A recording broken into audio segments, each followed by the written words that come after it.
I'm Dennis Chapman, founder, president, and CEO of the Chapman Group. Today I'd like to have a little discussion around this whole topic of having loyal, committed client-supplier relationships. Today I'd like to get a little more into the actual definitions of these and understandings of what we may be striving for as business leaders. You know, there was a song quite a few years ago in the early 70s that was called "Why Can't We All Live Together" by Timmy Thomas around 1973. In fact, the album was called the same as the song. That may be a little bit of our theme here is a question we might want to ask ourselves. Why can't the customer, the client, live with the supplier in this harmonious manner? Well, there's a lot of reasons and a lot of factors that cause that. Certainly we're all aware that there are these different objectives, business objectives, personalities, a lot of different factors, goals that both parties are after, unfortunately are sometimes incongruent and not as congruent as they should be. One place we might learn a little bit from is from an early American philosopher from the mid to late 1800s called Josiah Royce.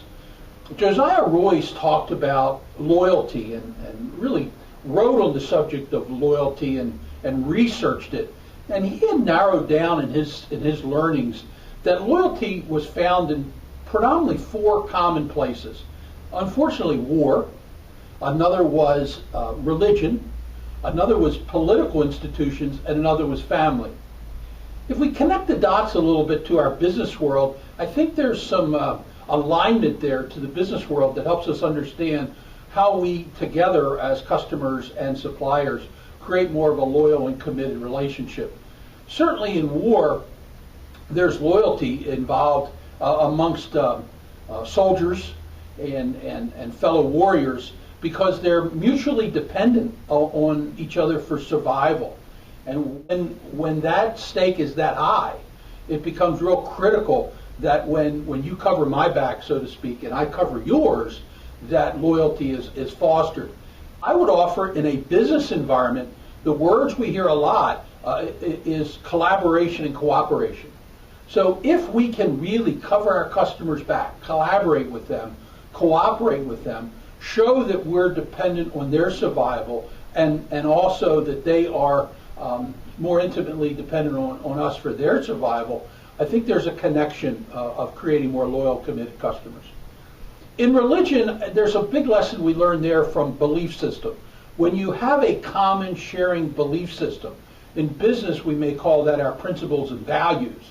There's a good chance that if our principles and values are very similar to our customers, what they stand for, either in their value statement, in their mission statement, their vision statement, if I connect to that and I reflect that, I have a high probability of creating more loyal, committed relationships.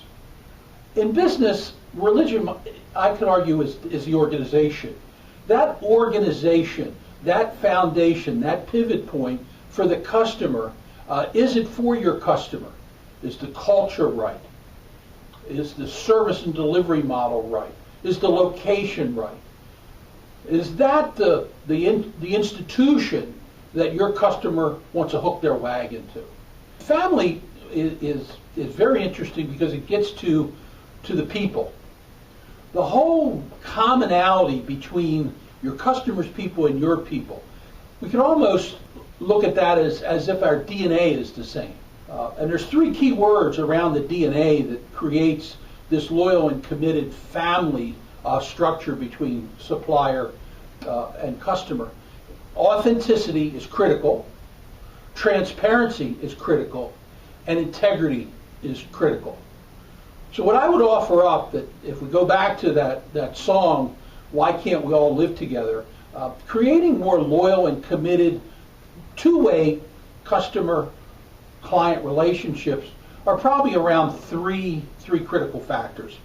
Certainly we want to understand our current relationship and execute some kind of loyalty and commitment surveys. You may even do those two ways. We might even ask our customer how we're delivering on the relationship proposition, as well as the customer may even want to survey the suppliers and ask how they're delivering on the expectations relevant and important to the supplier.